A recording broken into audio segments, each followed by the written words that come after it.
哎呦，又见面了，荧幕前的帅哥美女，大家好，我是 Ryan。接下来我来看一辆我个人非常喜欢的电车品牌所推出的新车，就是来自中国的极氪 7X。讲到这个极氪啊，为什么会喜欢这个电车品牌呢？就得追溯回我身后这一辆极氪 X。在去年的时候，我有跟这个极氪Malaysia借了这辆极氪 X 来试驾嘛，所以当时候我对于这辆车它的试驾体验啊，真的是非常满意哦，驾起来感觉真的是非常棒。于是啊，它里面的内饰质感给到我的感觉，哇，我真的是非常喜欢。但是讲到这辆极氪 X 呢，它最大的问题啊，还是在这个空间问题啊。毕竟一辆差不多是160到170多千的电车，它的空间不是很够的话呢，确实会让一些家庭人士就不会想要选择它啦。所以今天呢，这个极氪啊，就推出了一辆 D7 SUV， 也就是我身后这一辆 7X。它的最直接的对手呢，就是比亚迪的 Sea Lion 7， 还有 XPeng 的 G6。所以今天我们就来看一下，到底这辆即将推出的极氪 7X， 它有些什么过人之处，可以跟它的对手一较高低的吗？首先，在这个外形设计来讲的话，这个极氪我个人觉得啦，它是有自己的独特设计的啦。当然，它的外形设计有些人喜欢，有些人会不喜欢，觉得它的外形设计太过超前了。只不过我个人是蛮能接受这个极氪它的外形设计的啦。可以看到这个极氪 7X 在上面有很大一排的 LED， 所以在这个中国版本来讲话呢，它的 LED 呢，你是可以通过里面自定义的。如果是说今天你想要向人家求婚那么你就可以写某某某请你嫁给我好吗？我把这辆极氪 7X 送给你，当做你的嫁妆。这好像是一个不错的 idea 只不过刚刚我有问了负责人，听讲Malaysia 版本的这一个 LED 自定义功能好像是会被取消掉了，会被关闭了，因为这个 Malaysia JBJ 的法规的关系。再来，可能有观众朋友会讲这个 LED 占了这么大的空间，它的车头灯在哪里呢？它的车头灯就在 LED 的下面里面是有2颗 LED 的 projector 灯所以整体的外形设计来讲的话，这个极氪 X 呢，它就跟其他电车一样，没有做太多的开孔设计。毕竟电车嘛，是不需要像油车这样子需要太多的撞风扇的效果。但是我也发现到一个比较特别的地方，就是我们除了在这个 side mirror 可以看到它有2颗的 camera 之外，在 fender 呢，它也是有 camera。这辆车我大概细数了一下一共有9颗的 camera， 哇，蛮多一下了哈。毕竟你的对手是小鹏XPeng G6 嘛所以这个 camera 也必须要多了哈。再来，它的车侧部分有几个特点。第一个就是它的铝圈采用了一个21寸的铝圈，它是一个 dual tone design 的铝圈，采用了 Eco Contact 7的轮胎，轮胎尺寸是265/40R21。然后我们在这个21寸的铝圈里面可以看到它有一个黄色很巨大的 brake caliper， 这样子看的话好像是 6 port 啦除了这个非常巨大的铝圈跟这个 caliper 之外这个 7X 呢，它也继承了极氪 X 的一个特点，就是它的 window glass 隔水条呢，也是采用了隐藏式的 design， 让整个的车侧设计看起来的非常平整。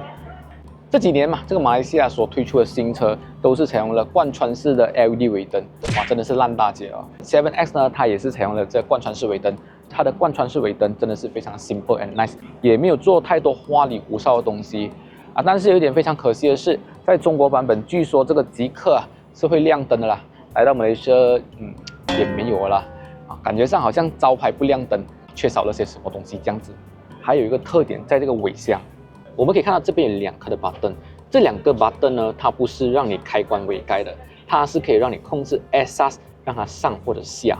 所以这个 button 最主要的功能就是当这个 exhaust 是处于一个比较高的水平的时候，刚好又要把这个重的东西刚上去，那么就可以通过这个 button 把这个 exhaust 给降下来。这样子的话呢，把这个东西刚上去所用的力气也会比较小，也会比较简单方便因此这个配置我觉得是蛮贴心的。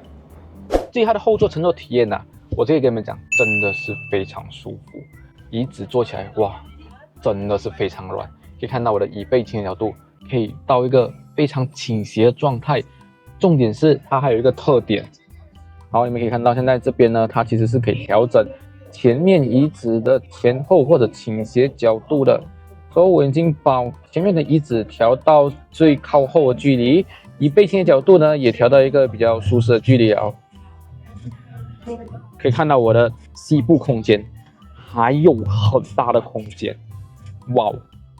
所以这个 7X 它的后座乘坐空间啊，确实真的是弥补了极客 S 它的后座空间不足哦。毕竟两者之间呢相差了1万块嘛。所以如果是说今天让我选择的话呢，我肯定是会选择这个 7X 啦。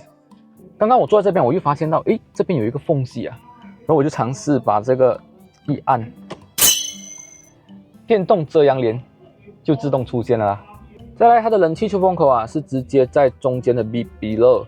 左右都有冷气出风口啊，只不过在中排呢就没有后座冷气出风口啊，所以因此这个坐在中间的人啊，可能就要辛苦一点啦，就没有办法吹到冷气啦。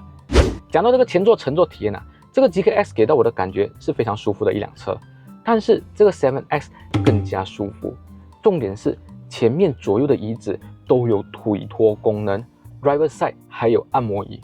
哇，心心念念的按摩椅竟然都在这个 7X 上面都实现了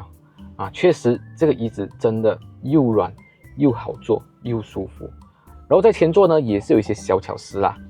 首先，我们在这个 Center Console 上面呢，可以看到它是有2颗的 Wireless Charging Board， 加上它是有这个通风功能，所以这个 Wireless Charging Board 肯定是一个无线快充功能。在这边呢，它也是有2个的置杯架。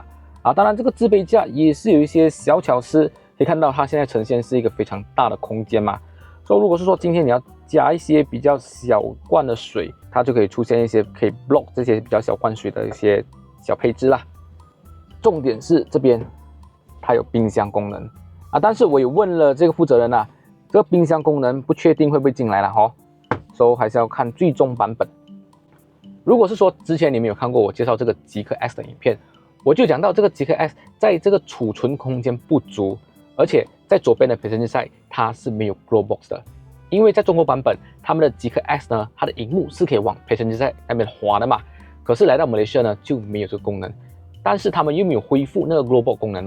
所以在这个储存东西方面就有点略显不足啦。当然这个 7X 呢也是有相同的问题，但是它也是有做了一些调整就在这个左右门板的 armrest 位置，它也做了一些小空间，让你可以放一些小小的物品。再来，我们可以看到这个 7X 呢是采用了电磁阀开关，这样子我相信一定会有人会问如果今天这辆车没有电的话，要怎么开门？它是只有电磁阀开关。这里来讲的话，当然这个设计师肯定是把这个东西完美的想好了啦。在这个下面呢，它是有一个拉环，所以如果是说今天车子没有电的话，那么你就可以用这个拉环把这个门开启。然后这辆极客 7X 呢，它还有一个特点就是它的 speaker 呢竟然高达21颗 speaker。是要开演唱会是吗？21颗 speaker，真的太多了讲了一堆 Macam Yes 的配置之后现在来到这辆车最关键的点，就是动力和价钱。在 Early Bird 的优惠实现 ，Rear Drive 的 7X 它的售价为182千，Long Range 版本的 7X 售价为195千。All Drive Performance 版本为230千。至于差别方面，首先就是配置根据网上搜索到的资料，刚才所提到很多吸引人的配置，比如 CDC Air Suspension、前座 Driver Side 通风以及按摩功能、前脸的 Stargate LED、后门的电动遮阳帘等 ，Standard 版本的 7X 通通都没有，甚至喇叭只配备了10颗的喇叭，椅子的皮革采用了 PU 的皮革。再就是它是配备了75 kW 的 LFP 电池。官方给到的续航数据为 WLTP 480 km， 充电的话呢，10到88%为 10.5 分钟。至于 Long Range 版本的 7X， 它是搭配了100 kW 的 NCM 电池，官方给到的续航数据为 WLTP 615 km， 10到88%充电需要15分钟。至于在这个配置方面则是少了前脸的 Stargate LED、CDC Air Suspension， 以及轮圈和 Standard 版本一样，采用了19寸的轮圈。而 All Drive Performance 版本，它则是搭配了100 kW 的 LFP 电池，官方给到的续航数据为543 km， 10到88%充电需要15分钟。当然配置方面肯定是福利给到你玩的啦。再来就是动力部分 ，Standard 版本和 Long Range 版本的峰值马力为415 horsepower， 峰值扭力为440牛米，0-100加速为6秒。至于 All Drive Performance 版本，它的峰值马力为636 horsepower， 峰值扭力为710牛米，0-100加速为3.8秒。除此之外，我们再来对比一下这辆 7X 的对手，也就是同样来自中国的第三门电车 SUV XPeng 的 G6 以及 BYD 的 Sea Lion 7，到底选择哪一个比较有性价比呢？不过在这边我们先排除 7S 的 All Drive Performance 版本就单单只是比较 Standard 版和 Long Range 版。首先就是 S Pen 的 G6 呢 ，Standard 版本的 G6 售价为168千，续航为 WLTP 435 km。Long Range 版本售价为188千，续航为 WLTP 570 km。我个人认为G6 Standard 版本会比 7X Standard 版本来得更有性价比。虽然说在这个续航方面 ，G6 会比 7X Standard 版本少了45 km， 但是 G6 Standard 在价钱、科技感以及可玩性都胜过 Standard 版本的 7X。G Sea Lion 7 Premium 版本的售价为183千，续航为 WLTP 482 km，